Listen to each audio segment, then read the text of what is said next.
রেগে গেলেন তো হেরে গেলেন।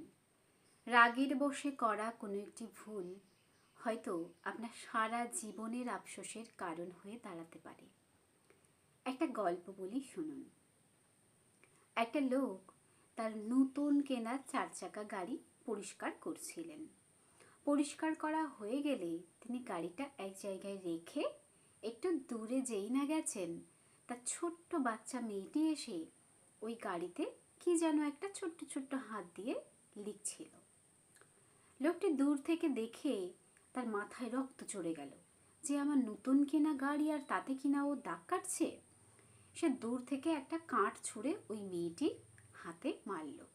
মেয়েটি সঙ্গে সঙ্গে ওখানে যন্ত্রণায় কাতরাতে কাতরাতে বসে পড়ল। লোকটি যখন রাগ কমল তখন এসে দেখল মেয়েটির হাতে প্রচণ্ড লেগেছে। তখন তাড়াতাড়ি করে সে মেয়েটিকে হাসপাতালে নিয়ে গেল। হাসপাতালে নিয়ে যাওয়ার পরে লোকটির অনুশোচনা হতে শুরু করলো।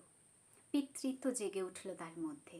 ছোট্ট মেয়েটি যখন তার বাবাকে ডেকে বলল, বাবা, আমার হাত কি আর ঠিক হবে না? তখন তার মধ্যে অনুশোচনায় তার ভিতরটা দুমড়ে মুচড়ে যেতে লাগলো। তিনি দৌড়ে বাড়ি এলেন হাসপাতাল থেকে। এসে সেই গাড়িটির কাছে গেলেন। তিনি ভাবলেন, দেখি তো মেয়েটি কি লিখছিল ওই গাড়িতে। এসে দেখলেন গাড়িতে ছোট্ট ছোট্ট হাত দিয়ে লেখা আছে, আমি তোমাকে খুব ভালোবাসি বাবা। তখন তিনি নিজেকে আর সামলাতে পারলেন না, হাউ হাউ করে কেঁদে উঠলেন।